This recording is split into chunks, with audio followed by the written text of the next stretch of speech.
Good morning, afternoon, and evening, everyone. Welcome to the 13th episode of the FPL Wire powered by DreamSetGo. I'm your host, Zophar, and I'm joined, as always, by my co host, Lateriser. How was the game week, Ella? Dark days of dark days. It was quite a tilting week. I mean, I scored 63 points. 58 of them I scored on Saturday. I was really hopeful. I had De Bruyne, Sterling, and Timo Werner on Saturday. My move this week was Calvert-Lewin to Gabriel Jesus. Once I got Jesus in, he decided that he'd spent a lot of time with Bobby Firmino in the Brazil training ground. He decided to channel his own inner Firmino. Kept playing very deep. I don't know what was happening there. But KDB and Sterling got the points. They should have had a lot more if they had the right shooting boots on. And then it was all up to your man Timo Werner. I mean, Chelsea have posted the most attacking stats in the league in the past 4 game weeks. Timo Werner has the most big chances in the league in the last 4 game weeks, but you know what happened after that. And then it's just not that which puts you on edge, which puts you on tilt. It's what happened the next day as well. Cody showed to us that he's a Liverpool fan by gifting a goal to Mo Salah. Fleck gives a goal to Jamie Vardy. Son scores a goal with a 0.000 million XG shot. Great game. Everything makes sense in FPL. So yeah, good week. But speaking of dark days, a good friend, Bakar, gave me some hope. I looked at his face and felt a lot better about my life on Yep. Sunday. So let, He's let been studying pretty hard. I saw his post on Instagram, and it was quite dark. What's happening? I heard he called you on Saturday. What Yep. happened? So he called me 15 minutes before the deadline. Like, bro, why is there no fixture under Martinez? What's going on? What's going on? No, there's no fixture under Martinez and Steer. What's so Yeah. his hair was all over the place. He's like, bro, I haven't seen the sun for 12 days. What's going on? Do we have the picture up? Do we have the Yes, picture up we of have the Bakar? No. picture up, as you Yeah. can Cool. see. Dark Yeah. days indeed for Yeah. the fantasy freak. We're talking about the same guy whose every word his followers latch on to. 35,000 of them or latch on to. But yeah, Dark Days. Good news is he's back with us next game week. A lot of his fans have been waiting to get him back. So yeah, we're excited to have Pucker back. His exams on Thursday. So good luck, Pucker. We believe in you. Don't have that face. Go for it. Yep. So in terms of my game week, I got about 72 points, which is funny because last week I got 73 and it was a 75k game week rank. This week with just 1 point less, it's a 2 million game week rank. So it was just a ridiculously high scoring week. I think the average was around 60, so not much gain, just a small green arrow, but I call it a stalemate game week. All the big hitters came through. pretty much. So Yeah. we also have friend of the pod, Tom Freeman, back with us. You sure picked the good weeks to come on, Tom? Yeah, it isn't planned. It's just the way it's fallen. But I've had a couple of rough ones to kind of precede this, so it was about time. It was a good week. 89 points, game week rank of 208k, which is my best of the season so far. The squad I've kind of built, it enabled Son and Kane, but then De Bruyne and Vardy. This week it worked. Got a bit fortunate, I think, with Cancelo and then the Walker Peters penalty last night, but then maybe a little bit unlucky with Mahrez only picking up 4. So, good week though. 252k OR now, so moving back in the right direction after falling for the last couple of weeks. Both of you are on for good seasons, both in the top 500k, right? Hopefully, I think the next 6 weeks are really key. I think we have 6 game weeks in 21 days or Sure. something like that now. So, Yeah. before we move on, a quick word about our sponsors. DreamSetGo is a global portal for fans to gain access to sporting events around the world, accommodation, flight tickets, hospitality, stadium visits. Everything can be tailored exactly to your requirements. They also do celebrity experiences, which include masterclasses with your favorite sports celebrity or something as simple as birthday shoutouts. You can find links to the products in the description below. The FPL Wire is a part of the Fantasy Scout Network, and all stats used in this podcast are taken from the FFS members area. Please sign up if you haven't already. All right, and I'll just take you guys through the agenda for today. Uh, Quite obviously, we're going to be talking about heavy hitters and the Christmas schedule and the congestion. A lot of questions coming in about this. We didn't want to talk about this week on week, but it's when the questions are coming in wanting us to talk about this, we just have to. We're going to be talking about a few budget enablers, a few differentials. We're going to be looking at 3 teams a lot closer: Leeds United, West Ham, and Southampton. After that, we have your standard fare. We have the captaincy, the hot fixtures, the differentials, and the Q&A. let's start with the heavy hitter discussions of how do you play this? Is this a reason? Is this a season to shift them around or stick to the ones you have? I think rather than talk about the conclusion first, let's discuss this in general because it's not like, something you can really explain in a few words. So first of all, let's look at some ownership combinations. So just, the Holy Trinity, as it's been named now, KDB, Salah and Bruno, is owned by just 1.2% of the game. The above three with Son, I've seen this in a few teams, is only 0.26%. Now, KDB, Bruno and Son is 3.6. KDB, Bruno, Kane is 2.3. Bruno, Son and Kane is, I think, one of the most popular combinations, but it is still only at 12%. And Son and Kane combined are in 28% of teams. So now this leads itself to an interesting dynamic. This was a tweet by Ragaboli, the guy who runs live FPL, after the Arsenal game. So Son and Kane both had 75% EO. That's effective ownership each. So that means if you owned one of them and not the other, you gained quarter of the points of the one you have, and you lost 3/4 points of the other against the average. So what effectively this meant that if both of them were on 11 points, you gain 2.75 and you lose 8.25. So effectively, if you had Son and not Kane, you still lost rank. The only way you really gained rank is if you had both, like Tom did. So this is interesting. Something we have to consider in terms of let's talk. I would like this discussion to be more about strategy, because ultimately the ultimate goal is still to make up rank, isn't it? Correct. So what's your thinking with the strategy given these figures and what you've seen so far? See, I think more or less, if you're in the top 10K, maybe if you're in the top 50K, even though it's early season, maybe you hold on to both. But I can't see how you can make ground if you own, let's say one, or I think if you have to make ground up the ranks, you have to go without these guys, in a nutshell. To make ground quickly, I guess. You still make ground if you own these guys, if they're performing. It's just whether you want to make ground quickly, because in my opinion, the tough fixtures which Spurs had done, the opportunity there was in terms of making ground, not owning the Spurs players, was in the past few weeks. Now the next fixtures for them are Palace, Liverpool, Leicester, Wolves, Fulham and Leeds. Now, except for the Liverpool game, and Liverpool aren't the best defensive team at the moment. We saw Brighton open them apart quite a few games, but Mourinho is going to pass there and go for a nil. I see all those other games as fairly decent games against not such great defenses at the moment. So I don't know if that's the strategy. What's your thinking there, Tom? Yeah, well, I don't know. This season, it's kind of unlike anything we've seen before. I think previously we've kind of thought, is a premium worth owning if you're not going to captain them?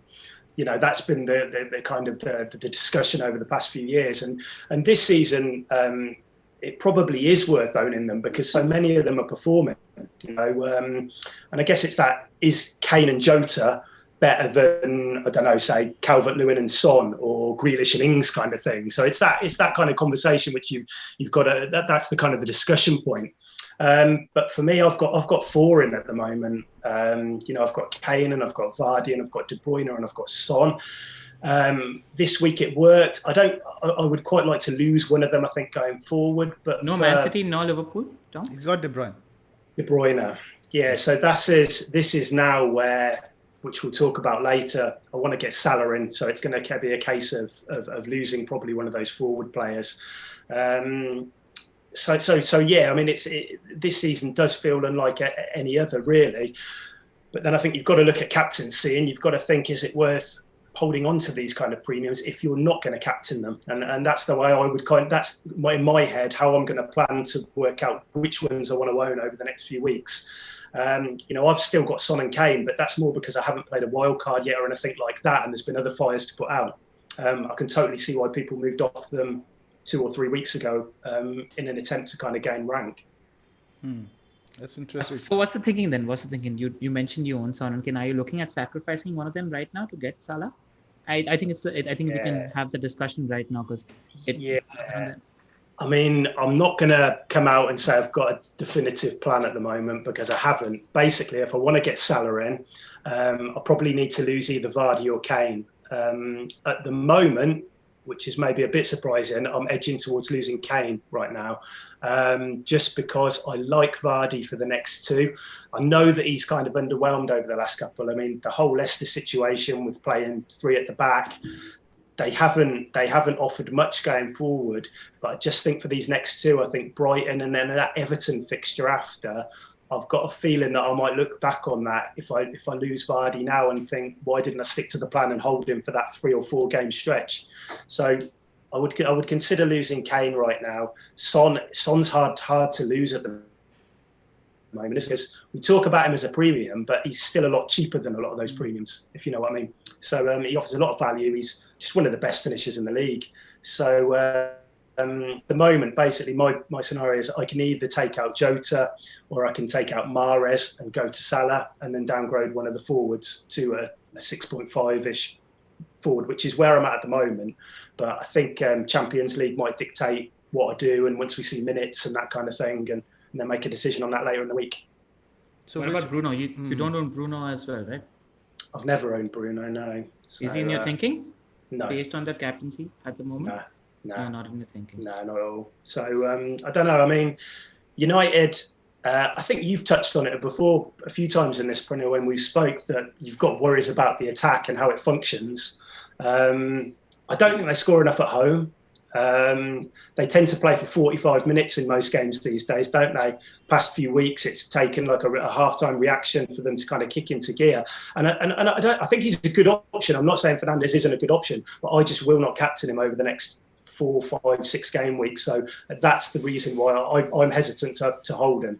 So I mean, just while we're having this conversation, what's bothering me and why I haven't made ground in the past is because I haven't paid enough attention to goal involvement. Now, my thinking while I was trying to make ground in the past few weeks was that Chelsea is a team that's going to be more attacking. Chelsea is a team that's going to be scoring more goals. So I went there. City is a team that's going to be scoring more goals. I went there. City did score more goals than Spurs. Chelsea did score more goals than Spurs. But the goal involvement did me when it came to Kane, when it came to Son, and when it came to Bruno. So there seems to be a little bit of a dilemma and a debate in my head where, I'm reading the game right in terms of identifying the teams that are more attacking, that are scoring more goals. But you have to pay attention to goal involvement. Now, I think of a goal that Spurs are going to score, and it's difficult to think about them scoring without these two involved at the moment.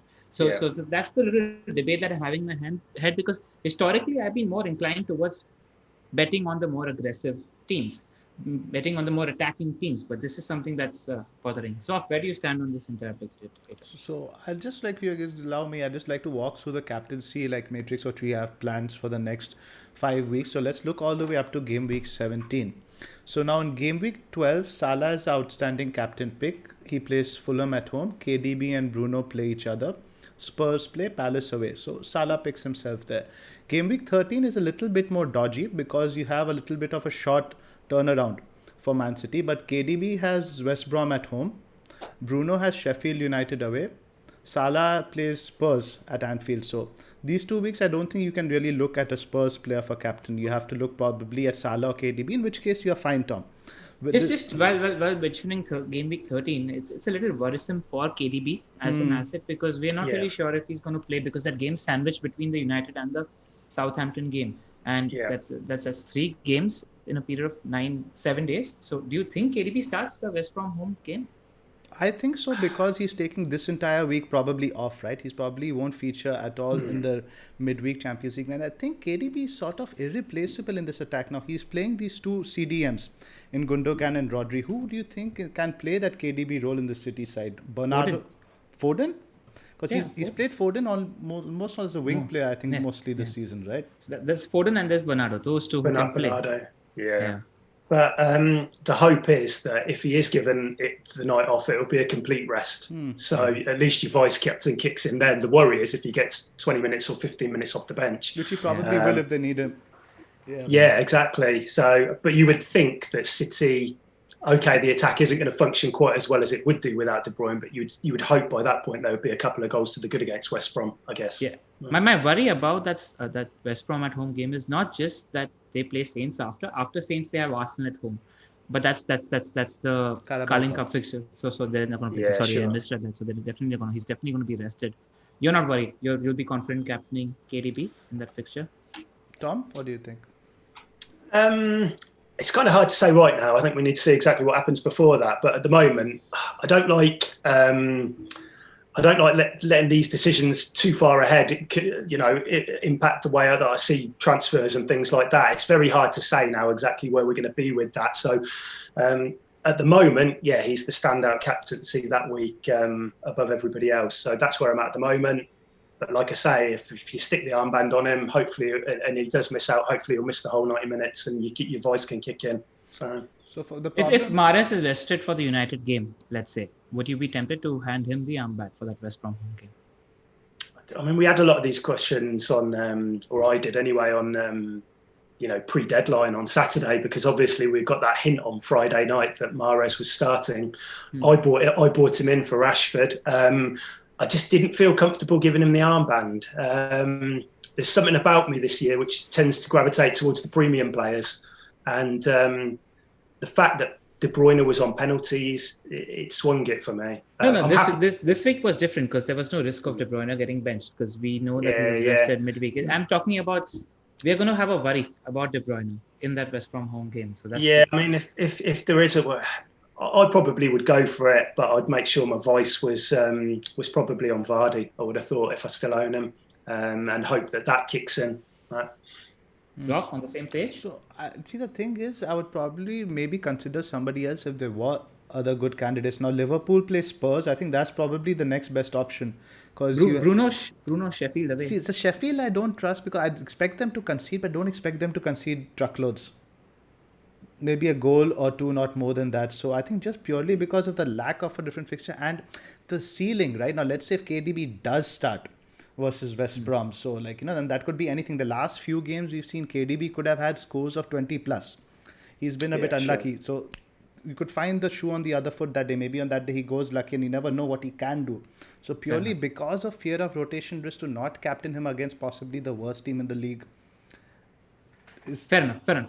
I mean, just to add to what you said in terms of Sheffield United away being a fixture that it was last season, my thinking is realigned because I saw the Leicester-Sheffield United game at the weekend. I thought they were not that good a team. Leicester dominated for most parts of the game.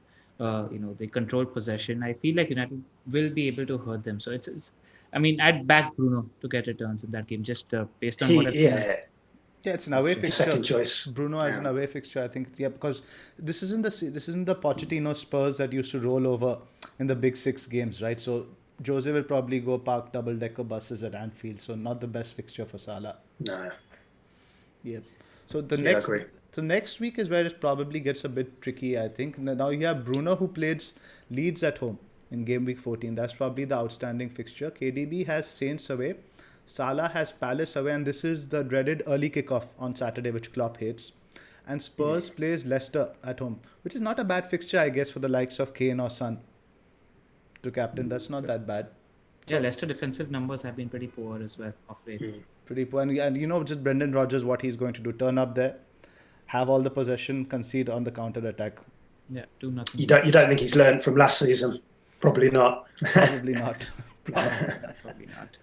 So where do you guys, let's just put you guys on the spot there. Is there a ranking that you guys have in terms of I'm going to stick with these 2 or these 3 guys and I might shuffle guy X or Y? What's your thinking there? Tom? Yeah, so Salah I put ahead of every other premium in the game. So I think he has to come in for me. And then I kind of a tier below that, I want to own De Bruyne with that game week 13. I know there's kind of concerns around rotation, but at this moment in time, I put him ahead of everybody in 13. So Salah and De Bruyne, I will probably keep Son in there. And then I may have one premium attacker in there somewhere, probably Vardy.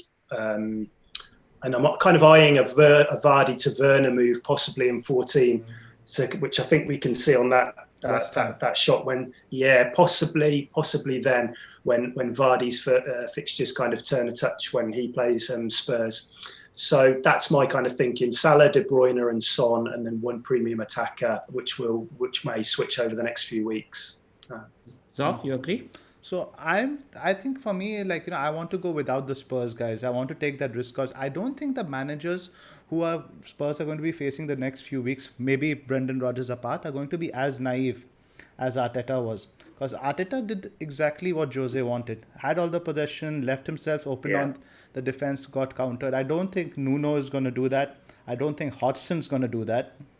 I don't. Like they're going to have to play against Palace, Leicester, and not against Leicester maybe, but they're going to have to play against Palace and Wolves. Yeah, and Liverpool is a tough fixture anyway, even with all the defensive injuries and all that stuff. So I'm going to bank on the other managers trying to keep Spurs out because Spurs numbers Yeah. aren't really great. I'll show you guys the slides later. They're having the same number of shots in the box as Burnley over the That last four doesn't seem matches. to matter though. Like I mentioned earlier, that doesn't seem to matter. I mean, not Yes. everyone can be the tactical genius that Frank Lampard is. So obviously, they're all- I think like Pranil says, if they're going to score one or two, which you'd still probably expect them to in most of those games, like you say, there's such a high chance that Son or Kane will be involved in those goals. Correct. That there is, but I think if you've done what you've done and you've decided to move off, I think you've got to see it through now. I don't think there's any point in going back to them now, is there? You've got to see it through for the next run of fixtures and then realign those thoughts maybe in game week 16 Precisely. when Fulham comes around. So that's what I've got down over here also. So now game week 15 is KDB plays Newcastle at home. Salah has West Brom at home. Bruno has Leicester away. Spurs have Wolves away. Now the interesting part here is KDB has Arsenal in the League Cup 3 days before. Now if he's rested in that game, he's an easy captain again for Newcastle.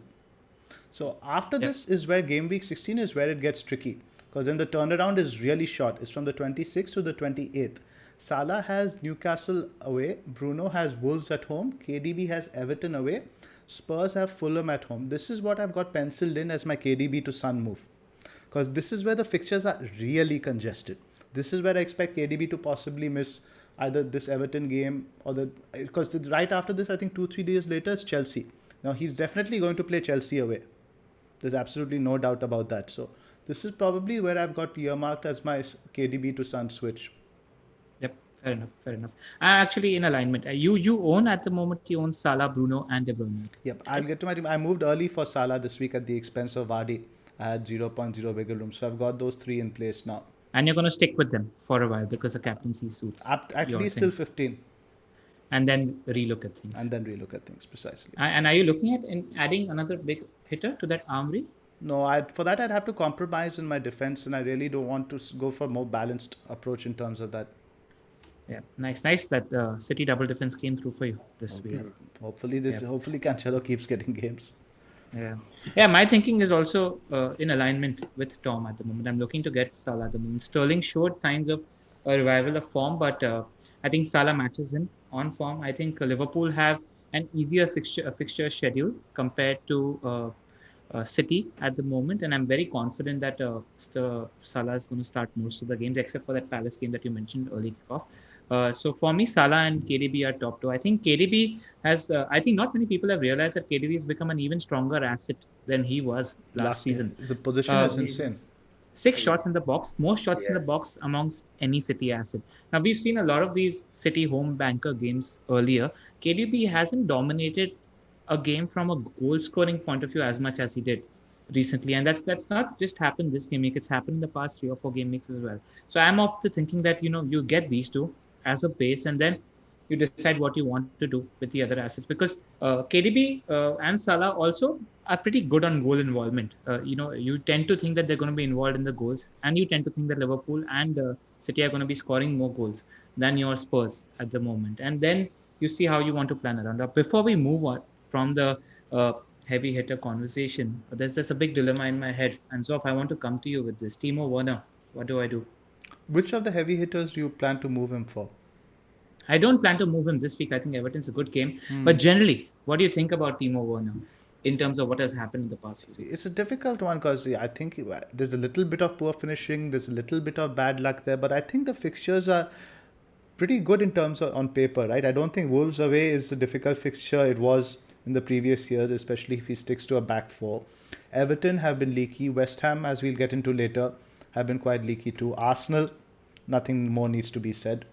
So, what has happened now, I think, is with Ziyech's injury, it has a twofold impact. A, the service to him will be affected, right? Without Ziyech putting those balls into the far post, he is going to get less service. But B, it's now made him slightly bit more nailed because you have Hudson-Odoi and Ziyech who are injured. So we have pretty much only two natural wingers who are fit in Pulisic and Werner. So is Werner, because will he move to the right now? I think he might With have the to, injury? that's what happened the last game. You'd have to move Yeah. Pulisic to the right. Is that a good thing? Is that good? There was one I don't game think so. earlier where Pulisic was playing on the Right. and Werner was playing on the left. So I don't know if I that's. think they might rotate a little bit. Yeah. Might rotate a little bit. But yeah, on the right, I don't know. I haven't seen Werner play much more on the right. But the problem is, I don't think he's very confident shooting with his left foot.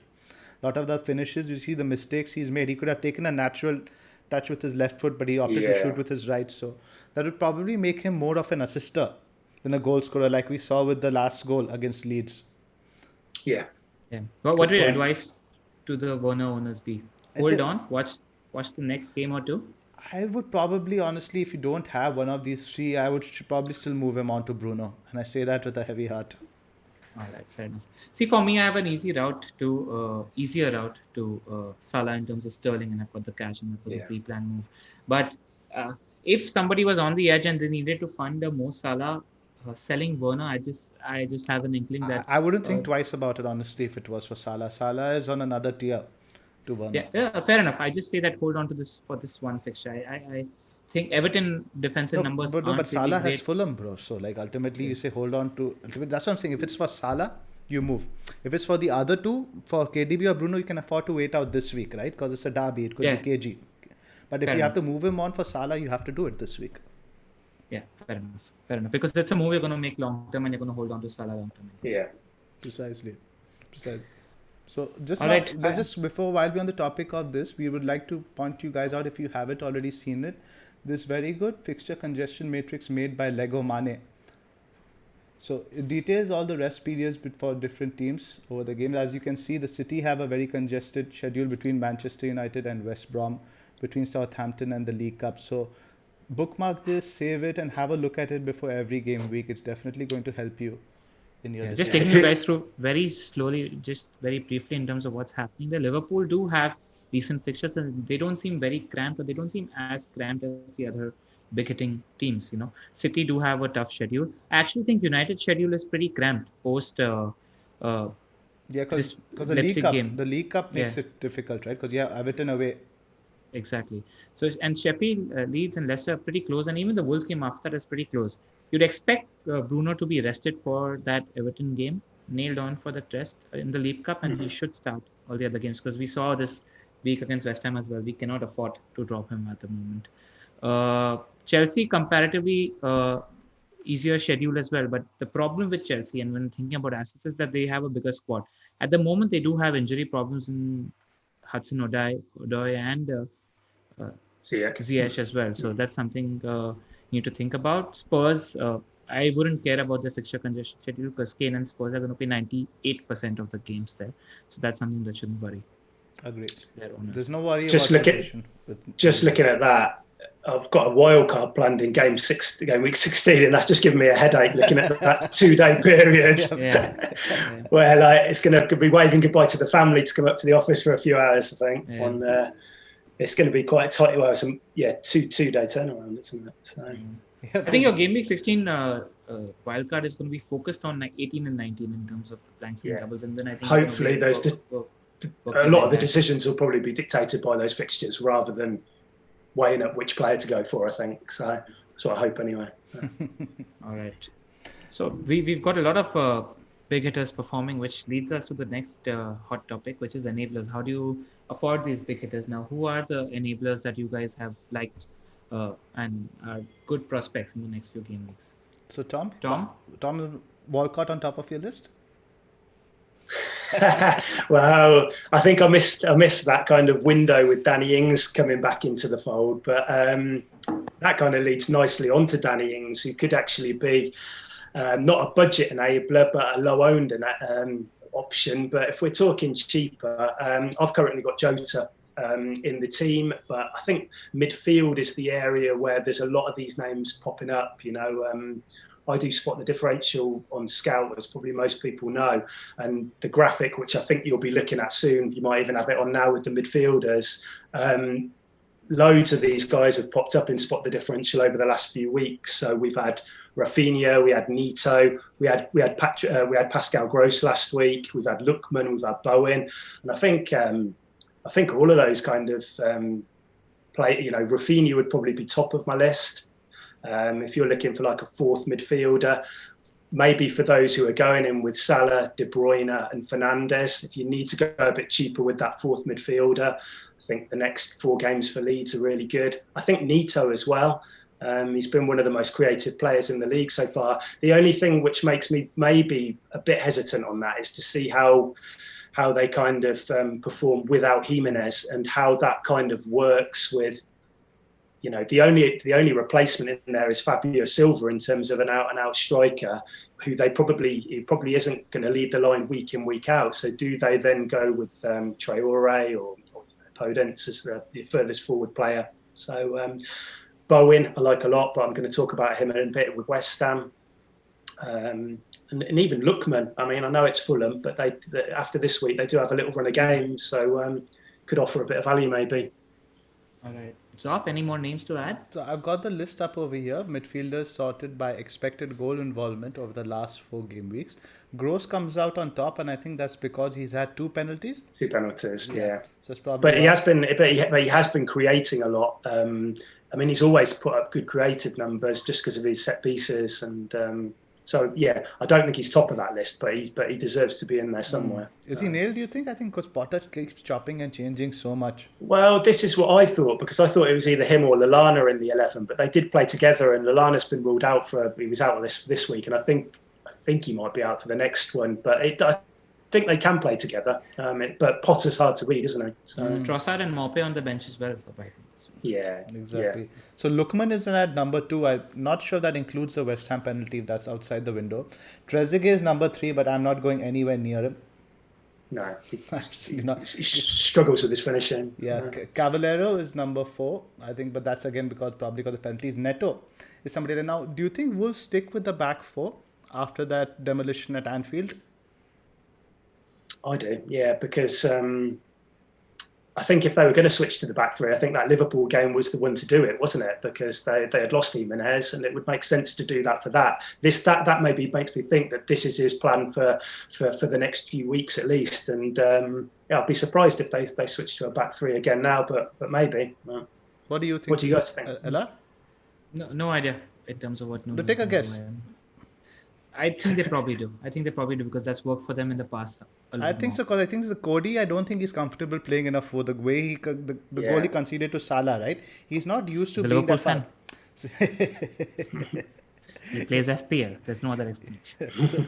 So the positioning he was taking, he's always used to being a little further back than the other 2 centre backs, right? He's always played that centre sweeper role. So I think he's finding the thing a little bit difficult. And to a certain extent, I know Nuno is stubborn, right? He likes to stick with what he's got, but he's also one to not like conceding 4 goals. So conceding 4 goals, I think, is enough to make Nuno think again. And I think Kilman has been one of their better centre backs. He's been a good consistent performer. And what they might do is they might even use Dendonk. So going back to like a 5-3-2 might work, because they might use Dendonka and get him as maybe the furthest forward of the 3 central midfielders, because he does offer that bit of aerial presence, doesn't he? Absolutely. Something which Jimenez does. So you might even see him a little bit more advanced. But that's a good point. I just think if you go to Anfield and you play a back 4, it kind of suggests that you're going to go with that for the especially for the Villa game. But we'll see. The Villa game is a derby, isn't it? I think it's a Midlands derby. Yeah, it's classic. I mean, it's not the most heated of rivalries. It's Birmingham and West Bromwich a bit ahead of it, I think. But yeah, it is a derby. So that should be interesting. I think he's going to go to a back 3 personally. Yeah, it'd be interesting to see. So, because also, I think Neto was playing up top last game. Podence is playing up top. Okay. Pretty central. Yeah. Okay. So, so Neto could be a good option. I think the fixtures are a bit mixed. Then you have Saka. Saka, you never know where he's going to play under Arteta. His position keeps. I don't think anybody would want to touch an Arsenal attacker at the moment. That's it. Bowen has been so impressive. I think, but that Villa game, he was quite wasteful as well. He was very wasteful. I was denied a Kufal assist. He had a tap in. That was awful. I've got a few names actually that you guys haven't mentioned, who I think are sneaky good differentials. I mean, Spurs first talk about a couple of defenders that I've really liked who have sneaked under the radar, and we have to talk about that Spurs defense. I mean, they've kept clean sheets against the big boys, and it's their defensive performance. They seemed very well drilled in defense at the moment, and I don't see them conceding a few goals. I think we're going to see Mourinho of old in terms of having one of the best defenses in the league, and Eric Dyer 4.9. I think he's a great budget stick and forget option because with Eric Dyer, with a Spurs defender, even the fixtures don't matter because you know that Mourinho is going to park a double decker in those big games. Yeah. So it's a pretty good bet for a clean sheet as well. So I like that as a pick. Rafinha, as someone Tom already mentioned, I think it's a good time to invest in a Robbo or Trent. Also, I was looking at Liverpool's fixtures, and they seem very clean sheet worthy to me. In the next few, they have Fulham at home, then they have Spurs, then they have Crystal Palace, then West Brom and Newcastle. I see 3 or 4 clean sheets in these games and a few attacking returns for Liverpool defenders as well. Who would you go for out of the two, Trent or Robertson? Who do you think you would kind of side towards? I'd wait to watch a game with Trent playing 90 minutes and see how he's looking before taking that call. So I wouldn't even move to Robbo right now. I'd wait to watch a game where both of them are starting together and then make the problem is the money, the heavy hitters all performing, right? The allure is to put your money in attack. Yeah, no, but this is in space of spending 6.5 odd million on a Jota in defense. We've got a lot of questions actually asking where is the money well spent in terms of a midfield asset like Jota or a defender like Robertson who's more nailed for around the same price. So that's the thinking you're comparing. Well, yeah, you could use that. Could be that Lookman or something because she's fourth midfielder, couldn't it? And then put that money into Alexander Arnold. Yeah, and in a busy period, actually, that's a decent idea. I agree. So my only issue with Dyer, right? He's 5.0, not 4.9. It's only 0.2 less than James. Now somebody like James offers so much more attacking potential now. Problem with Dyer is he likes to take a free kick or two, but he's terrible at them. No. You're buying Dyer only for the clean sheets, nothing. So that's the only thing I don't like about Dyer. Yeah. Also, just another shout, not an enabler, but let's say you want to get in another big hitter for free. So what's your thoughts on Pulis at the moment? So how many games do you think he gets in the congested period? I think he's a great shout as a differential enabler at the moment. 8.2 million at the moment. So you think his injury? I think Lampard has been pretty safe in terms of bringing him back. Yeah, exactly. What's your thinking there? So the thing is, again, now we have lack of options. So with Hudson-Odoi injured and Ziyech injured, so now he has very little competition now for the wing role. So I think he's safe now. Our fixtures actually aren't as congested as everybody else's, right? We're going to rest everybody in the Champions League tomorrow. That game's a complete stalemate, and we don't have any League Cup fixture. So there's only two periods of congestion there between, I think, Gameweek 12 to 14 and right towards the New Year. And that congested fixture also somebody pointed out to me on Twitter yesterday. Most of those fixtures are at home. So there's not much travel and all that stuff. So I think Pulisic is going to start pretty much every game. You might have him hooked at 60, 70 to make sure, he doesn't burn himself out. But I think... But shout at 8.2. I think you're buying yourself an extra big hitter potential player. I agree. Yeah. Well, he's the kind of guy that could bag a hat-trick, couldn't he? And, exactly. On this day, he could. No. I just was Ziyech just a couple of other names. I think we've got... Sorry, Zoph, you were saying. I was just saying, I was just hope Ziyech was fit, right? Because the whole thing from pre-season, you've been envisaging Ziyech putting in those crosses in for Pulisic in at the far post. That's the only thing. I didn't see that causing your trouble at Leeds. I thought you all were absolutely... See, that's Leeds though. That's Leeds. So ultimately, like with Wolves and all that stuff, it might be a different ball game. How long is he out for, do we think, Ziyech? I would say at least a couple of weeks, right? With the hamstring strain. Today we are the 8th. So he might be back for the fixtures post-Christmas. We don't know yet. He's going for a scan today. We should probably have some clarity by the weekend though. All right. Just a couple of more names that I want to mention. I think Soucek is still a good option. He's got a couple of goals in the past few weeks as well. Their fixtures are pretty decent from an attacking standpoint, where they've got Leeds, Crystal Palace, Brighton, and Saints in the next 5 game weeks. I like that from an attacking standpoint. And what do you guys think about Danny Welbeck? He's had 3 big chances created, and he's had 8 shots in the box in the last 4 game weeks, playing Fulham, Sheffield United, and West Ham. Should we jump to the forwards and we're still on mid? I'll just change the slide. Yeah, we can change to the forwards. Yeah. I like that as a 5.5 million enabler.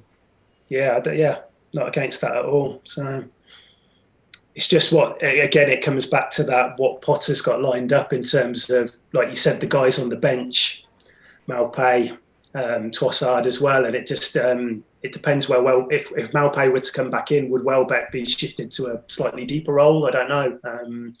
yeah, for that kind of money, I think it's probably worth a punt if you need to put Tom, would funds you just into other spend areas. 0.5 million more and go with Che Adams instead to be safe?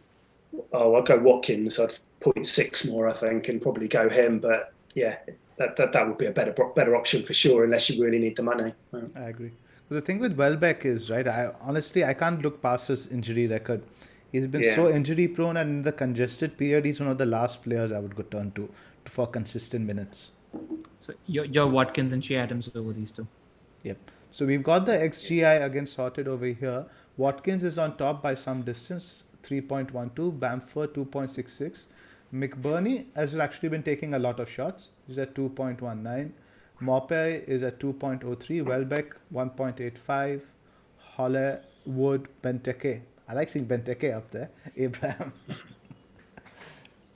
That's actually worked for them pretty decently because Eze and Zaha are doing all the running and the interplay, and he's just linking up play, sort of like Giroud in that team, and just staying in the spot to put those goals in. I've got fond memories of him from Villa. I mean, he was unplayable when he was playing for us. So and it's kind of sad to see how much his stock's fallen. But yeah, if you get the right players and you get him the right kind of service, there's still a player there.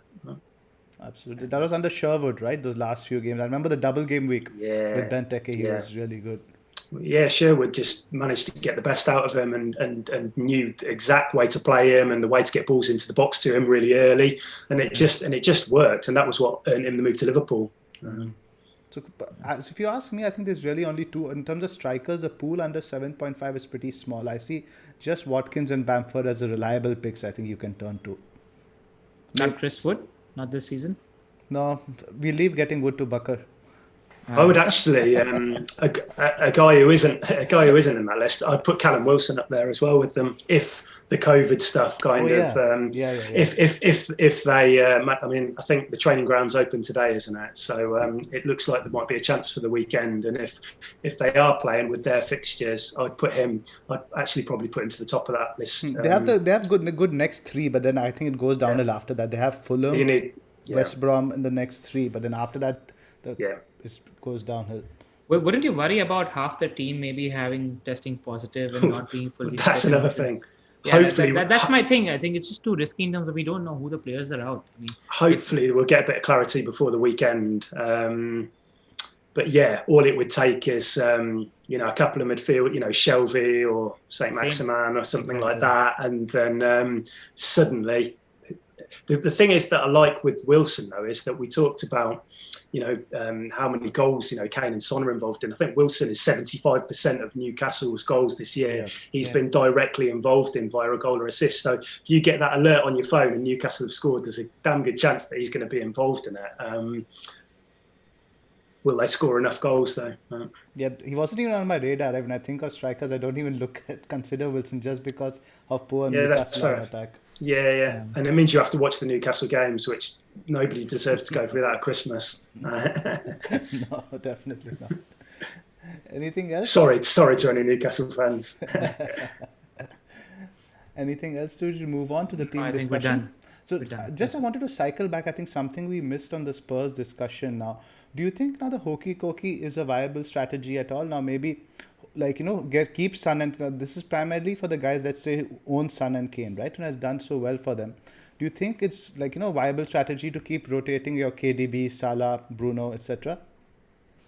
I don't know really, Zoph. I think last season it's something that worked for me really well, but this season all these big hitters have been really consistent. And hats off to our friends at who got the assist spot, where I was someone who always used to pay attention to more attacking teams and not as much to player goal involvement. Now that's something I need to start being for, because even if the teams aren't scoring as many goals, if the players are involved, it's good enough. So that's something where I need to realign my thinking. So I don't know if it makes sense to do the hokey cokey etc. It's something I'm planning to sell Sterling for Salah this week because I think Salah and KDB are top two and in a separate bracket at the moment. But I don't know if that's going to pay dividends this so far because all the big hitters are pretty consistent this season. Also, there's something called momentum, right? I mean, with Spurs, Spurs, I saw Mourinho's post-match interview. He was delighted. I think everybody in that team is so up for it at the moment. It's like that Leicester season where they sense that there is a title challenge. They bought They into bought it. into it. There's a title challenge for the taking, so they're going to give it their all in every game. So I think twice before selling a Son or Kane at the moment. Yeah. So Tom, you said you're probably selling Vardy, or who is selling Kane? What's your plan? I want to put you Yeah. on the spot here. I know you haven't thought of a plan, but I want you to think. Well, Tell us what your at the thought process is. moment, I would be, I'm kind of edging towards selling Kane and going down to either Wilson or Watkins, and then possibly upgrading Jota or Mahrez. But again, it's not easy this week because you're losing good players who have good fixtures. Jota will probably play in Europe this week, won't he? So there's no guarantee he starts at the weekend, is there? I don't know. It's a really hard one this week. I think there's a lot of people in a similar place to me at the moment, and I think all we can do is get as much information as we can via the European minutes and what's happening there and press conferences, and then make a decision on Friday once we've gathered as much information as we possibly can. But it's going to be a hard week. Losing, Kane against Palace or Vardy against Brighton, or they're not games you really want to be losing, especially for hits. It's going to be a -4 to bring in Salah, but I do feel like I need him, and now's the time to do it.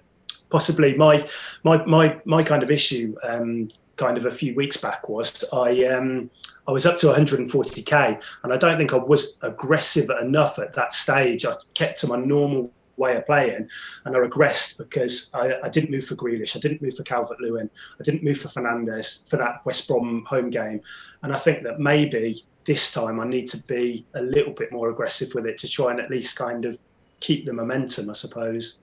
No, I agree with him. Zoph, what would you do in Tom's situation if you had to sell one of Kane or Vardy? So I would definitely see. Now the thing is, he already has a nice structure where he has 2 premium forwards, right? So I would definitely sell Kane over there. So it's very easy for you to bring Kane back. All you have to do is upgrade Vardy. Would you sell Kane? I know you sold Vardy, but obviously you're in a different position. Would you sell Vardy or Kane this week? I would definitely sell Kane because I think Son is definitely much more lethal now in the Spurs' current tactical plan. Kane scored, but ultimately it was still, I felt, Son who was the more threatening player.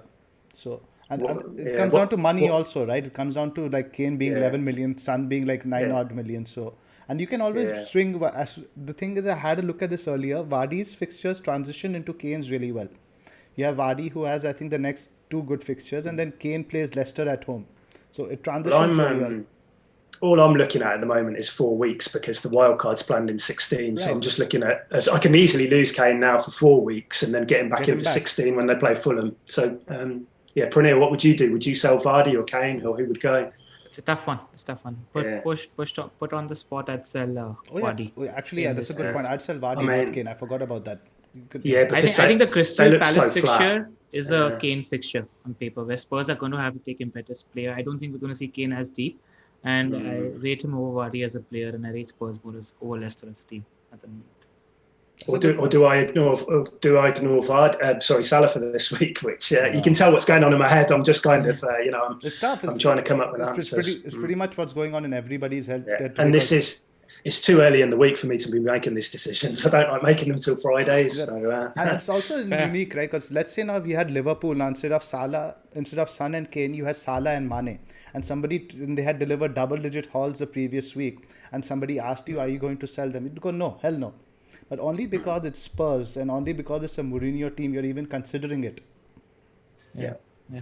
I mean, selling Sterling for me is not an easy decision. It's a position I'm in, but it's just, I've had too much of that. I'm just going to take the points and go. I might bring him back in a couple of weeks for that. At least with Sterling, he's not nailed. Tougher, and I suppose it's a tougher fixture, isn't it, than maybe what Kane or Vardy have got, at least on paper. So it's I'm quite envious of.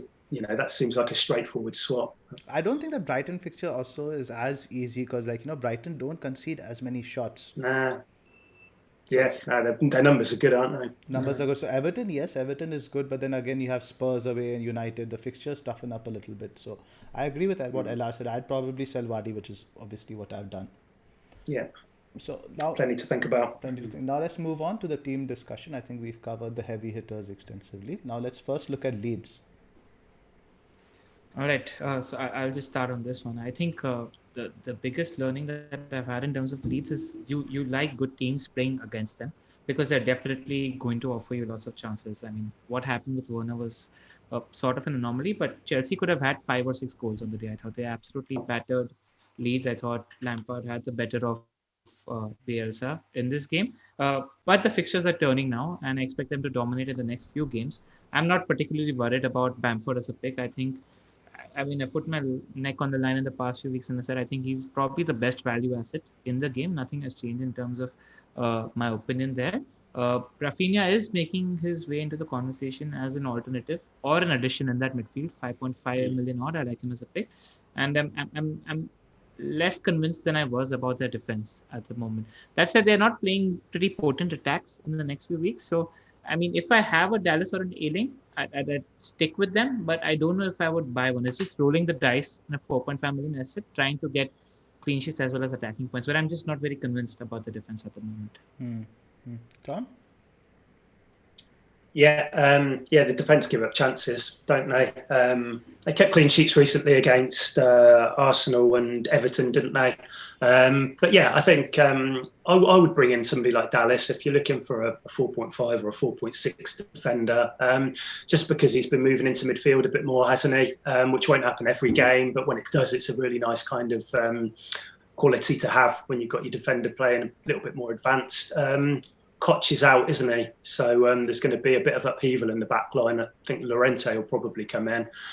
But yeah, I think they'll offer reasonable value for that. Further forward, I mean, they're just... I wouldn't be against a double up. I mean, I like Bamford. I'd be happy to bring in Rafinha as well.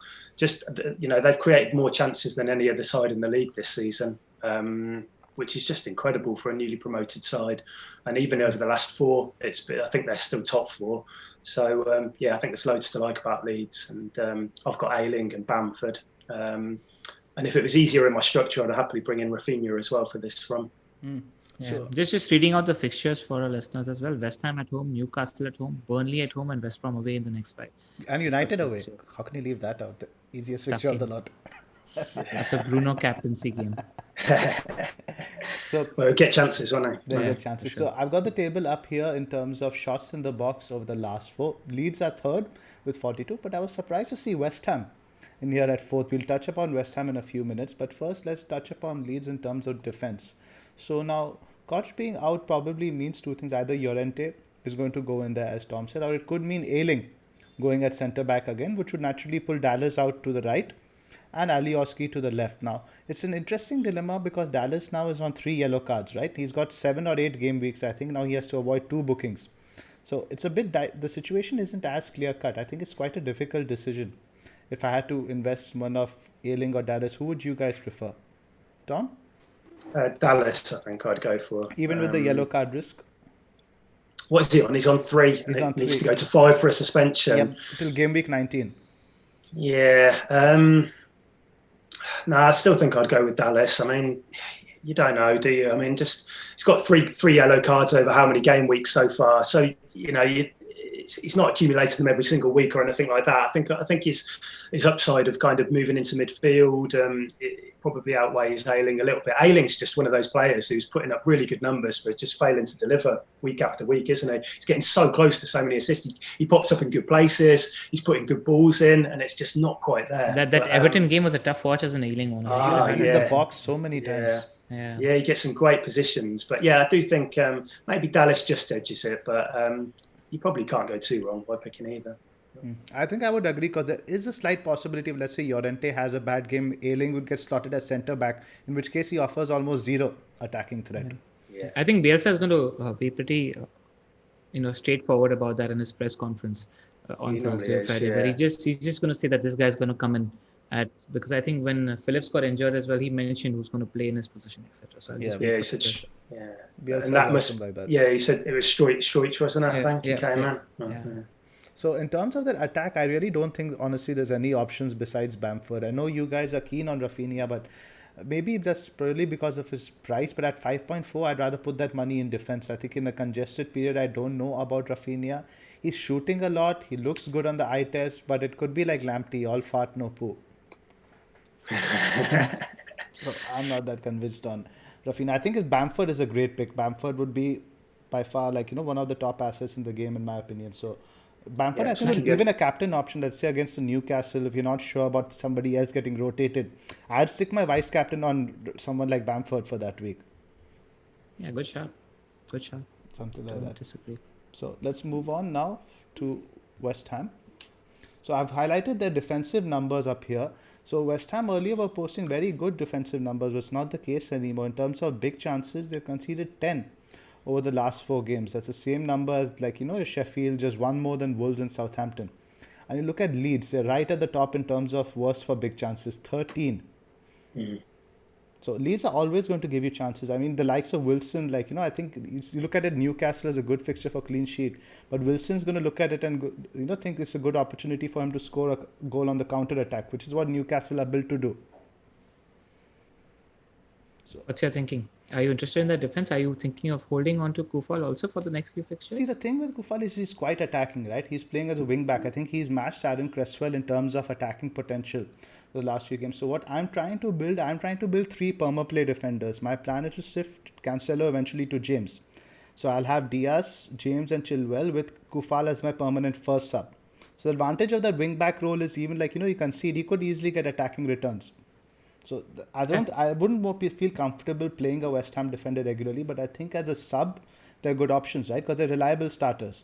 Yeah, I agree. Because in the next 5 game weeks, I have the fixture tick in front of me. They have Leeds, Palace, Chelsea, Brighton, and Southampton. I mean, probably the Palace game is decent for clean sheet, but outside of that, they look not really good fixtures from a defensive perspective. But from an attacking perspective, I like the defenders. Yeah, and like we saw in the previous table, the attacking numbers are actually quite good. Just one fewer shot in the box than Leeds, and everyone's talking about Leeds being a phenomenal attack. So we need to recognize the West Ham attack is also improving. Yeah. So Tom, you were going to touch about Bowen, right? What's your thoughts on him? Yeah, I think he's looked. I mean, this isn't me looking at stats or anything. Just watching the last couple of games, I just think he's looked absolutely brilliant. And I think he's probably the go-to option in the attack at the moment because Fornals looks good in patches, but you've got Ben Rama, who is increasingly coming off the bench, and you've got to think maybe is a start around the corner for him soon.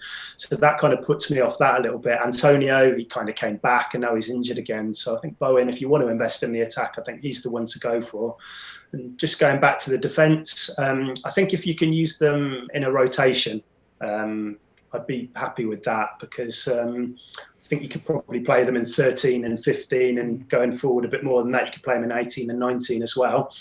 The thing I like about them is that you've been able to predict the clean sheets in recent weeks. I think they've kept clean sheets against Fulham and Sheffield United, and I think that's really valuable. If you're going to use a rotation, you don't want them to be getting clean sheets away at Everton or whatever when you're not going to play them. You want them in those games where you are going to start them. So, yeah, I mean, I don't think I'd go up to Cresswell now. I think Kufal at 4.5 would be the one I would go for, and then Bowen further forward if you want to invest in the attack. Zoph, you? I actually like Bowen a lot as well. I think Bowen's a great option. He was taking some set pieces. I don't think it looked interesting, getting in great positions. So I think my thinking there in terms of the West Ham attackers is sorry, go on, Zoph. No, I was just saying Souček also possibly could be good, right? If you're looking to build a power midfield with, like, let's say Son instead of your Grealish and all that stuff. That's something I'm looking at when, like, Grealish has a very tough run of fixtures over Christmas where he plays, I think, Chelsea, Spurs and stuff back to back. Maybe sometime, you can downgrade the likes of Jota to Souček, upgrade Grealish to the likes of Son. So I think Souček is a great enabler as well. Yeah, I had him for a long time. I sold him a couple of weeks ago, but yeah, more than happy to play him. Yeah, agree. I think I like Souček as an enabler. I'm not really sure about Fornals or Bowen as picks at the moment because I don't think they're.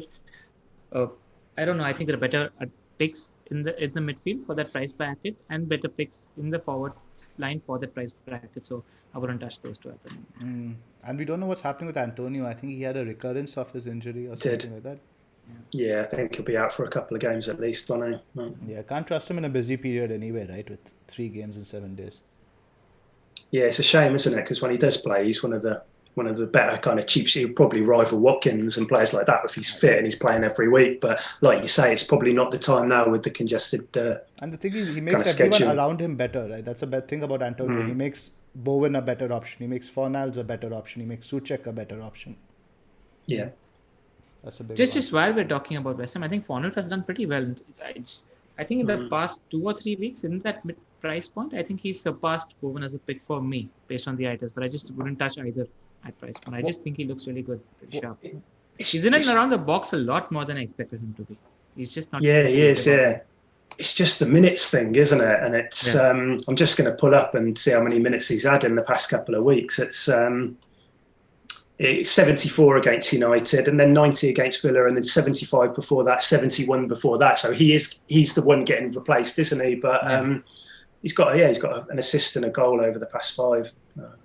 Just worrisome, I think. What do you think about Benrahma, Tom? I think did you watch much of him in the Championship? Not last season, but the season before I did, and Villa were actually linked to him a lot in the transfer windows gone. He's a player that I like, and I think when he came, you can see him starting probably, if they're going to stay with 3 at the back, he's competing with Fornals, isn't he? If they move to 4 at the back, then it might open up space to move Fornals maybe as a 10 and then Benrahma out wide. But yeah, until he starts getting regular starts, it's way too risky, isn't it? But I think when he does, I think he's a much more exciting player to watch. Really exciting. Bowen and stuff. Even his impact off the bench, he looks exciting, doesn't he? You know, just coming on, but you're seeing him for 20 minutes or whatever. He's an exciting player to own. He'll take players on. He'll get in the box. He shoots maybe slightly too often on times, but yeah, he's a good player. Anything else to touch here, guys? I think we can move on to the Saints. So I'm just going to leave you two to talk about Saints for a minute. I'll be right back. Cool. So Southampton are a difficult team to read. I think in terms of, I've got their attacking numbers up over here. In terms of shots in the box, they've had 26. That's the 5th lowest. That's about the same number as Fulham. In terms of big chances, they've had just 4. That's fewer than Burnley. So they've been relying a lot on the set pieces of late. I think even the Vestergaard goal yesterday, the penalties. And the thing with Saints is, right, I worry about them when they are 3 games a week because the playing style is so intensive. He's been playing the same lineup for 11 players. If you're going to play the same guys 3 days, I can't see how there cannot be a drop-off in terms of stamina. Because even the United game you saw, by the last 20 minutes, they were completely ragged. Yeah, I think, Project Restart, they were one of the form teams in the league, weren't they? And then they went into this season and they weren't quite at the races, but I would put that down, like you touched upon the fitness. Hasenhüttl's setup is so reliant on the players being at 100%, and they possibly weren't for the first couple of weeks. But now they're a bit up and down, I suppose. I think they drew with Wolves, they lost to United, they beat Brighton last night by a fortunate penalty, but I think they're going to offer some value. They're a good team. Defence, I'd kind of be okay with probably one of McCarthy or Walker-Peters. The attack, I think the midfield, the points can maybe be a bit too spread around. Now you've got Ward-Prowse, you've got Armstrong, you've got Walcott, you've got Redmond who will probably get minutes, haven't you? But I do like Danny Ings. I mean, he got 45 last night, scored the penalty, and he's so reliable, isn't he? It's just whether or not, they've got Sheffield United next, haven't they? Then it's Arsenal away, which isn't a bad fixture, City, and then Fulham and West Ham. So yeah, I wouldn't be against a punt, but it's just whether you can fit him into your structures right now with quite a few other, people like Bamford and Watkins. Is Ings worth that extra 2 million over somebody like them? Because you're probably not going to captain him, are you, Matt? That's the question. That is the question. Matt, what's your take? Probably not. Yeah, I like them. But I'm with Tom actually. Do you think he's going to offer the value over the 6 million guys? The only thing that I liked in terms of what I saw his face, he looked pretty sharp. That's the only worry I'd have in terms of a player coming back from injury. But I thought he had a really good 45 minutes.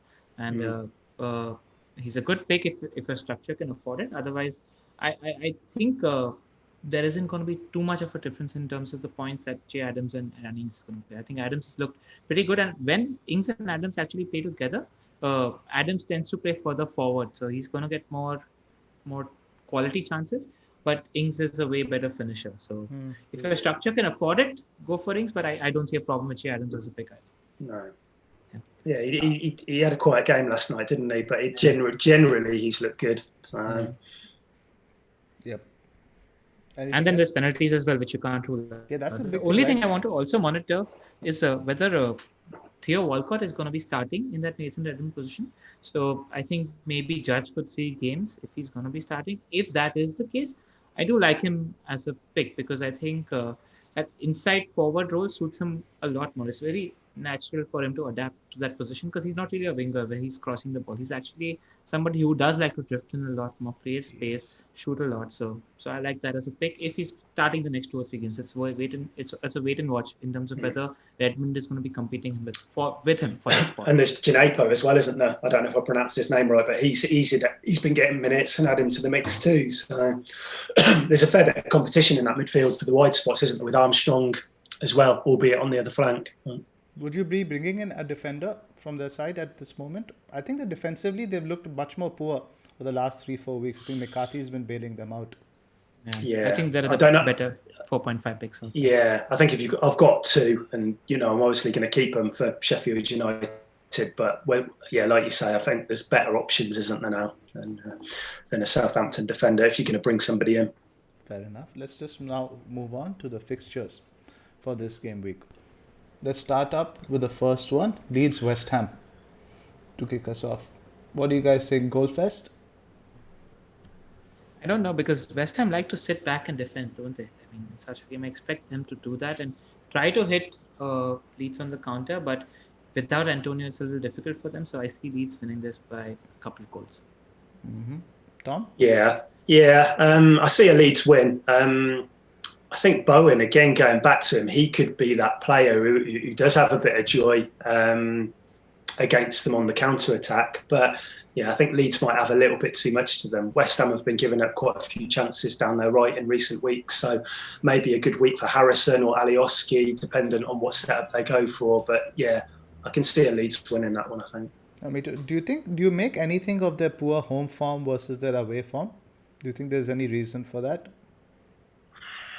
No, I don't think so. I think watching the games, I think they were unlucky not to beat Arsenal, weren't they, a few weeks back? I mean, they've been taking a lot of shots. There's been a few. I mean, Bamford's been missing quite a few chances in the home games, whereas away maybe he's been a little bit more clinical. So no, I wouldn't read too much into that just yet. I agree. Do you see the game panning out, Zoph? I think probably 2-1 Leeds. Right. I don't see them keeping a clean sheet, to be honest. Fair. Now, the next one, your boys, Tom, we couldn't let this go. Wolves Villa, how do you think this one will go out? Could be a tight game, I think. I think Barkley's out for Villa, which isn't great news because you lose a bit of that creativity down the side of the pitch with Grealish, which was so kind of key to our good matches, our good moments this season, was having the two of them close together on the left. So having him out means that Horahan will slot into his role. Good player, but not offering the same kind of creativity as Barkley does. And Jimenez out for Wolves. Will they go with the 4? Will they go with the back 3? But I see it being a tight one. I could see a draw in that one, actually, a 1-1, something like that. It screams 1-1, doesn't it? I agree with that. I think it's a good time for Villa to play Wolves. I'll go 1-0 Villa. Oh, I like that scoreline. So, Tom, a quick question now. This Keenan Davis is back in training. I think he got some minutes last year. Do you think see him possibly playing that Trezeguet role on the right? Because I think probably that's the weakness in your attack. In your first 11, that right side is probably the weakness. You have El Ghazi, you have Traore, you have Trezeguet. That was what Traore was brought in for. That signing. He's a versatile player, but he was. Smith, I'm sure, brought him into play on that right-hand side, and it's all been a little bit stop-start, which is maybe not, it's understandable coming from France, but that long-term is probably his position. I can't see Keenan Davis getting any minutes on the wide positions. He might be an option to come in for Watkins with 5-10 minutes to go, but I wouldn't be expecting many minutes from him at all. Also, just to touch on to that, I think Trezeguet is also doing a lot of defensive work for that team. He does, back pretty diligently. So he's keeping himself in the team because he's adding to the team structure in terms of. That's a totally valid point. Yeah, we're not just judging it on goals and assists, are we, for FPL? It's the team as a whole and how they perform, and he does do a lot of the dirty work and kind of. A lot of closing down, a lot of pressing, and I think he'll stay in the team. But I do think long-term Traore, that is his probably spot. Right, so we can move on now to United Man City. Pranil, you're up first for this one. I'll go last on this one. What do you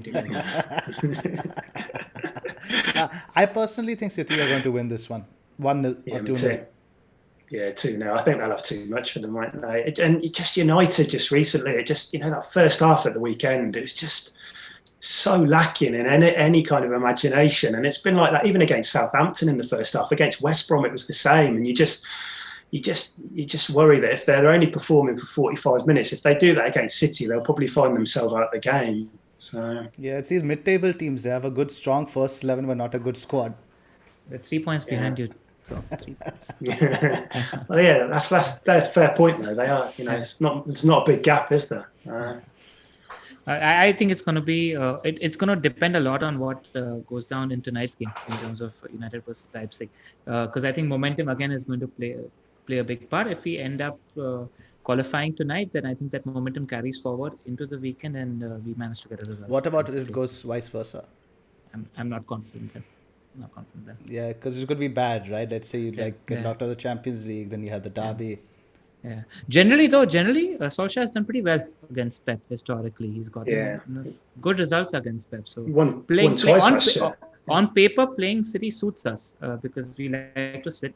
Fred and McTominay are going to be protecting the midfield, and then it's like on Bruno, Martial, and Rashford to get those goals and see what happens. So it's a game that suits us more than a deeper defense.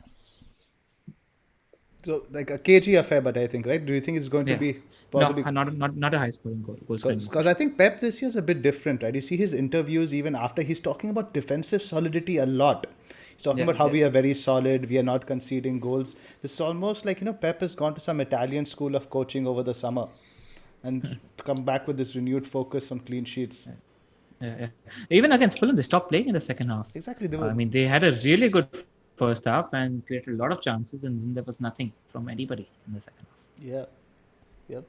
So next one, Everton Chelsea. I feel feeling strangely confident about this one. Goodison Park has usually been a difficult place for us to go, but I'm feeling quite confident about this one.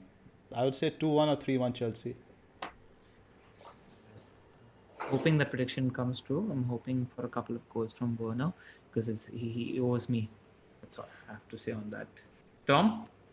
Yeah, it's going to be interesting what Everton do, isn't it? Because they've kind of trialled this back three, haven't they? But it just hasn't worked, has it, over the past couple of games? And it was only when they moved to a 4 against Burnley that they looked a bit better. But, I mean, at the weekend, it's probably going to be Godfrey at left back, isn't it? And Iwobi at right back in a back 4. That ain't going to cope with Chelsea's attack, is it? I wouldn't have thought. I can see a Chelsea win. I can see a 2-1 or something like that. But hopefully Everton will score and wipe out all of those Chelsea clean sheet points. Chelsea are creating a lot of chances at the moment, and Everton are conceding. So if Chelsea decide to put all those chances at the back of the net, I won't be surprised to see them scoring 4 goals. Yeah, be cool. Pickford. It should be a good game. It depends on which Pickford shows up because he's also a Jekyll and Hyde player. Some days are great games and some days terrible. Absolutely. And Everton are going to have this is the first game with the crowd back, if I'm not mistaken, right? So I think they'll have some honest. They can't really park the bus as much as at home, and I don't think they have the personnel to do it. So I think this is going to be a pretty fun game to watch. I also think they're going to struggle a bit in the congested period because it's a very thin squad. And then I don't think James is capable of playing midweek fixtures as well as weekend fixtures. I think they've done so well so far because he's got the fitness to play 1 game a week, but I don't know about the congested schedule. And then you bring in someone like Sigurdsson, and it's a massive drop off, isn't it? Completely different team then. Absolutely. So we can skip Southampton, Sheffield United. Let's talk about Palace Spurs. I'm hoping Hodgson pulls a rabbit out of the hat here. I think Spurs have too much momentum. 2-0 to Spurs. I don't think Palace have looked as convincing in defense as they have previously. I think 2-0. Yeah. What do we all think of Palace? I mean, like Zaha recently, he's kind of come back into the fold. Would either of you be tempted by him? I know the fixtures turn now, don't they? But do you think something's changed at Palace this year? Because previously I've always been wary of investing in them because of the lack of threat going forward. But you've seen anything to make you think maybe differently this year? To an extent, I do think Zaha is the different player from last year. It would be amiss to completely ignore that fact. I think he is shooting a lot more. He's a lot more confident. He's getting in better positions. I still wouldn't invest because with Palace, you expect them to beat the sides in the middle of the lower end of the table. and expect them to roll over against the top sides. And I think they haven't done enough to make me think of something different in that aspect of it. So what I think the thing. Go on. So I'm hoping now they do have some more attacking personnel, right? I do think Hodgson is going to offer some more threat on the counter attack than he previously would have done. Now you have, like you said, the likes of Eze, Zaha, Ayew, Benteke. I would love it if Benteke gets a goal here. So I do think Palace can make it difficult for Spurs, because I don't think it's very easy now for Spurs to suddenly switch on and go to, like, after the last few games playing where Mourinho has gone full Portuguese Pulis. So now he has to go, like, suddenly play a more attacking game. I don't think they'll immediately be able to switch it on. Maybe it's just hope for me. I'm hoping for a 1-1. Right. No, I think the difference has been Eze, clearly. I think Zaha has somebody else to take the pressure off him. He's distracting the defenders. Otherwise, the teams used to double or triple on Zaha because that was the only threat they had. I think that's changed in terms of having another player who's pretty good, who's pretty creative. He plays on that left-hand side, but he tends to drift in towards the center a lot, which tends to pull a couple of defenders in and then gives Zaha a little more space than he's been used to. Yep. So good player. Good player. Fulham, Liverpool. I think it's going to be 3-0 to Fulham. I think a lot of people are expecting 3-0 to Fulham? 3-0 to Liverpool. I think a lot of people are expecting are going to expect a good Fulham to show up in terms of their second half performance against City. But I think that was that had to do a fair bit with City slowing down as well. I think Trent and Robertson being back, I think Liverpool players being rested this midweek because the Champions League game doesn't matter. So rested Liverpool players, I think 3-0 to Liverpool. I think Fulham score. I think probably 3-1. I think it was Fulham. I think I've developed a bit of a new system now, right? With Mitrovic on the bench, this whole counter-attacking thing. And they have a decent squad now on paper with the likes of Anguissa, Loftus-Cheek, Lookman playing well. I think Fulham have started to show more promise in attack of late. I don't think it'll be as easy a game for Liverpool defensively. They'll probably still score a couple, score 2 or 3, but I think they'll be under the cosh a little bit in terms of defense. Tom? Yeah, I say a 3-0, something like that. I think could be a good game for Mane to play. That one, looking at how well Sterling did from that side at the weekend. So, yeah, Liverpool just look, even with all the injuries, they just look really convincing at the moment. They just, they dispatched Wolves 4-0. It's just, they look like they look good at the moment. And being able to rotate that forward spot with Jota having a rest and Mane, it's just going to help them, isn't it, every now and again? And comfortable win that. It's interesting that you say Liverpool look good. Do you think they look good versus Brighton? Well, I think I kind of watched the game, and they had that chance within the first couple of minutes, didn't they? And then they're not as good after that, but they're finding ways to win games. And I know they were a bit unlucky in that Brighton game, weren't they, with the kind of the late penalty? And I just think they're finding ways to make things work. And considering how many players they've got out, which you've got to kind of consider, players are starting to come back now. Trent's coming back into the fold. Trent Alexander-Arnold is so important to the way they attack. So him coming in is going to make a huge difference. I think they'll be fine. So. And Zoph, you mentioned the Brighton game. Minamino started in that game, so I just don't rate him as a player.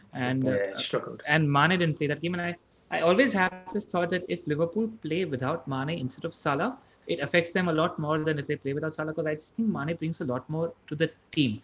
Yes, Salah is a better goal scorer and all of that, but I just think Mane does a lot more work for the team than Salah does in terms of, dragging some defenders apart, doing some defensive work, all of that. So and the pressing, Mane is a pressing machine.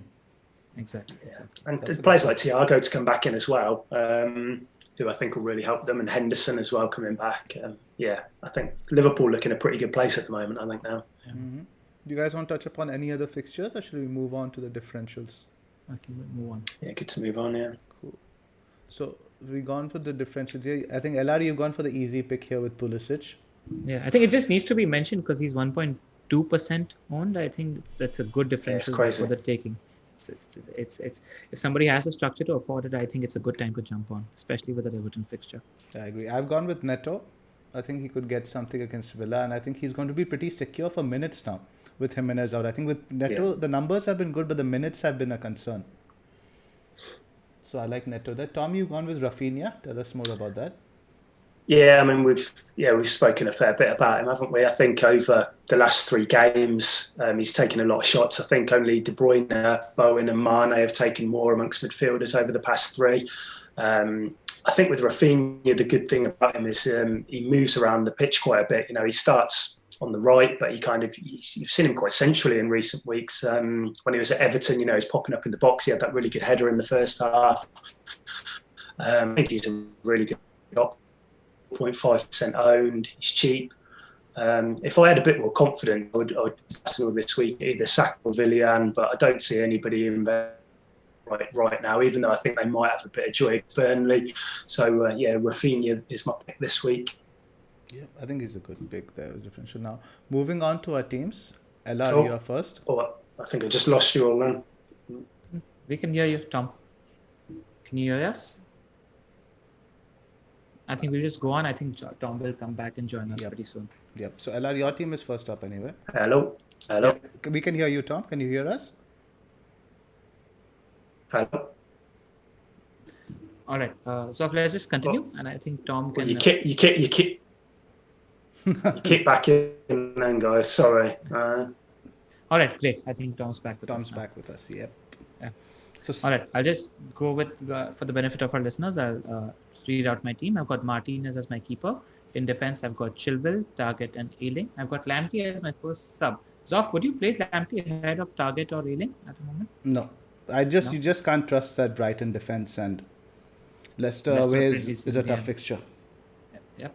And one more thing about Lamptey, I didn't watch the game yesterday, but his attacking numbers and heat map were a lot less attacking than previously. I think he had created only one chance, had no shots, and in general the heat map was a lot more towards a defensive half than it has been in previous games. Yeah, I was reading about them. March was the more attacking wingback, and that was also because I think opposition is beginning to realize the threat that Lamptey offers. So I think they were doubling down on him that side in the game. So it's something Ralph recognized, and a lot more teams will in the future. Absolutely. In midfield, I've got Jota, I've got Grealish, I've got De Bruyne, and I've got Sterling. I'm probably going to sell Sterling for Mo Salah and have captain. And in my forward line, I've got Bamford, Werner, and Gabriel Jesus. Great. So, Tom, can you hear us now? Yeah, I think I'm back. Sorry about that. No problem. Your team is up now.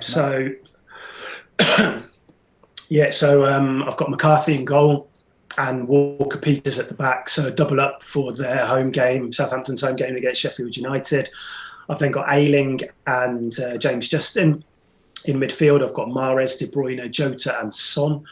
And up front, I've got Bamford, Kane and Vardy. And then on the bench at the moment, I've got Steer, Cancelo, Reed and Vinagre. In terms of the plans, and we touched upon it already, I've considered either losing Mahrez or Jota for Salah and then downgrading one of Kane or Vardy probably to Callum Wilson, or if we're a bit unsure about the COVID cases, possibly to Watkins ahead of their kind of Villa's good run. So, that's where I'm at the moment. Mm-hmm. I mean, I find it interesting that you benched Cancelo ahead of 3 defenders from smaller teams, I would say. Are you tempted to play him ahead of any of the other 3? I mean, if he doesn't play, he probably won't get subbed on, right? So what do you think about Cancelo ahead of any? Yeah, I just think, Walker, Peters, Ayling and Justin have all got reasonable fixtures. If I was going to bring him in, it'd probably be for Justin, I think. But it kind of depends on European minutes. I mean, what do we see with Cancelo now? Do we, he's surely Walker's probably going to come back into the team. Do we think at right back? It's tricky, isn't it? Because I think the midweek game again is a dead rubber, right? Now, if you see Cancelo start there, you probably assume now Walker starts. Now, it doesn't even mean that. Now, if you see Walker starting midweek, I don't even think it necessarily means that Cancelo is going to start versus United. With Pep, you don't know. But there's a very low chance of Cancelo being subbed on, is the point I was making, right? So I think if Walker plays, you're not going to take Walker off. So you'll probably get your auto sub on anyway. I'm pretty confident Walker plays against us because I think if Walker is rested, like we mentioned in the earlier part, he's rested in the easier games. Here, Pep will be wary of the threat that of Rashford running in behind, and I think he'll use Walker. That's a good point, actually. Yeah, makes sense. So I'll just go. Yeah, so yeah, something to think about with that. But it might be a good opportunity for me to bench him this week and just see how the land line's kind of with the selection and see where we're at. Maybe I think I'm going to have to lose him over the next few weeks, but we'll see. Because the good thing with Cancelo is if he gets benched this game, you'd back him to start the West Brom game a couple of days after. And that's probably the better fixture, right? So that's the one you would want him in, yeah. Yeah. Not the worst thing if he gets benched this week. So maybe. I'll bring up my team here. So I've already made an early move since I had exactly 0.0 to do it. Vardy made way for Keenan Davis, which is why I asked you about him earlier, Tom. Oh, sorry, mate. Yeah, he's gonna get some minutes from the flanks. So, yeah. Yep. So I've got with Diaz and Cancelo in defense right now, with Chilwell alongside. Fernandes, De Bruyne, Jota, Grealish and Salah in midfield, with Bamford and Calvert-Lewin up top. I've got Kilman as the first sub, hoping that Wolves switch to that back three with Kufal as second. So would you The make team it? looks really good for the midterm, Zoph. I like the look of that. Yeah, Double just- City defense, Chilwell, good midfield, the right strikers in attack. I like the look of the team. What are you going to do with Calvert-Lewin? So, if you're going to keep him, or I think so, right? Because I don't see there too many candidates I want to replace him with, and just the consistency, right? And I think in this busy period, he's going to play every minute. And the thing is, I was just watching that Burnley game. He doesn't move away from that 6-yard box at all. In terms of the width of his movement, No. he's probably in the best positions of any player in the league. He doesn't do any sort of like tracking back. He's always in the right places to score. So I don't think that he's done anything that would make me think I need to get rid of him per se.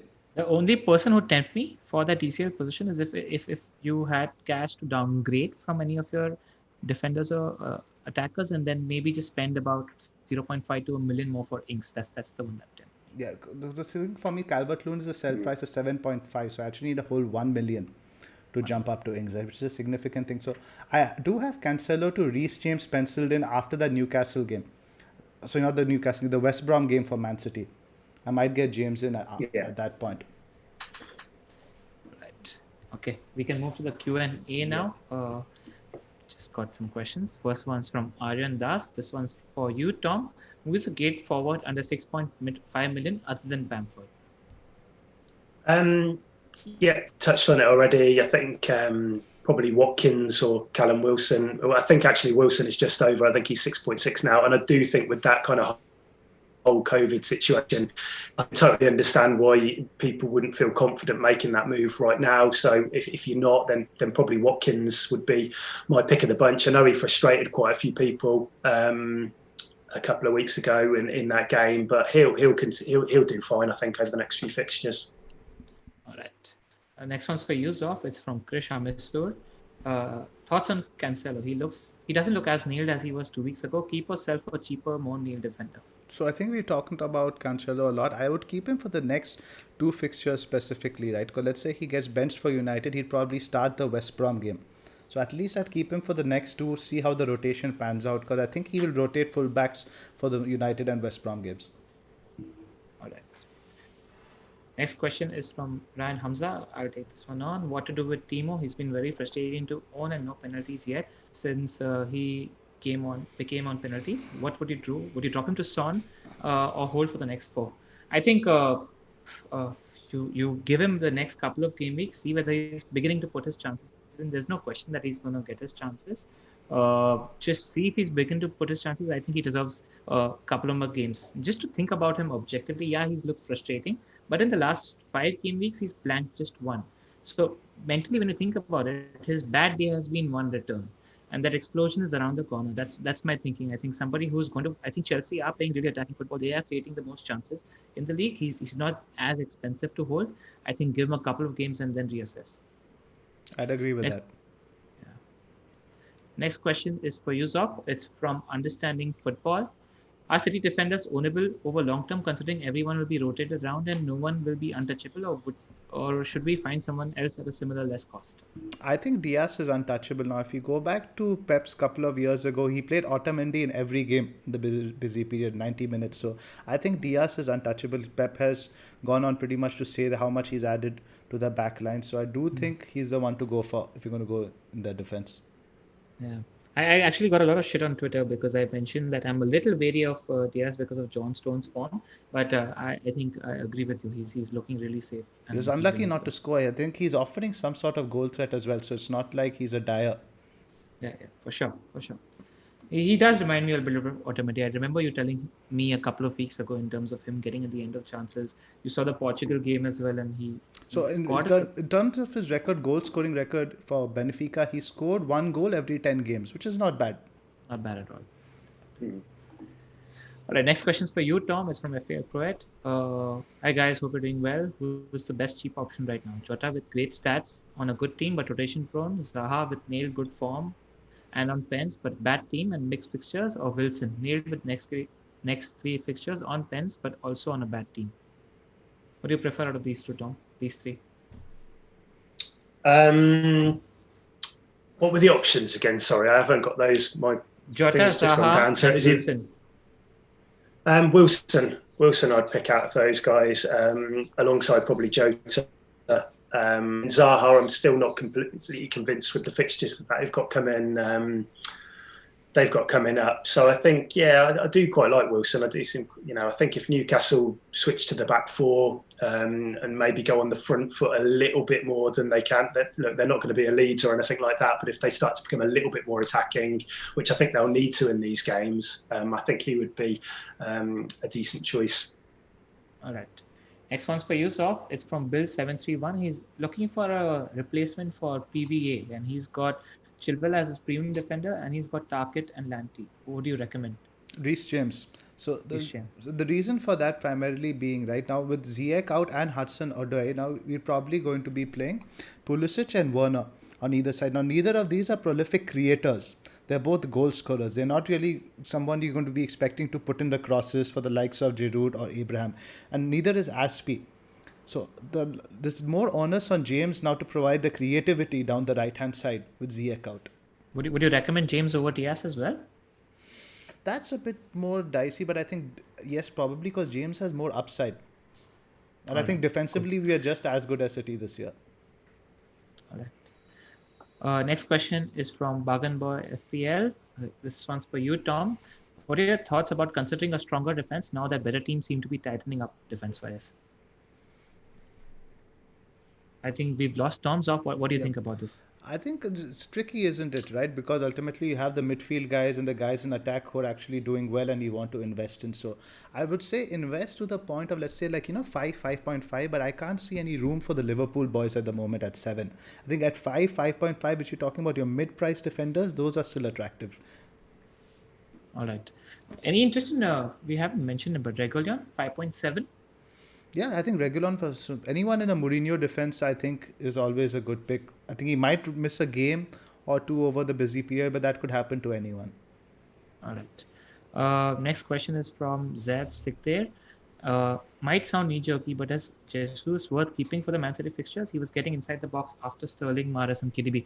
Yeah, Zev, I made that move in terms of getting Jesus for DCL. I'm not really happy with how that went because if Jesus looked convincing in terms of his position, etc., I'd be okay with that decision. But he was dropping deep. He was playing in a sort of Firmino role. That said, I'd see what happens and hold him until the West Brom home fixture and then reassess. I think if you've gotten him in right now, give him a couple of games, give him some more time.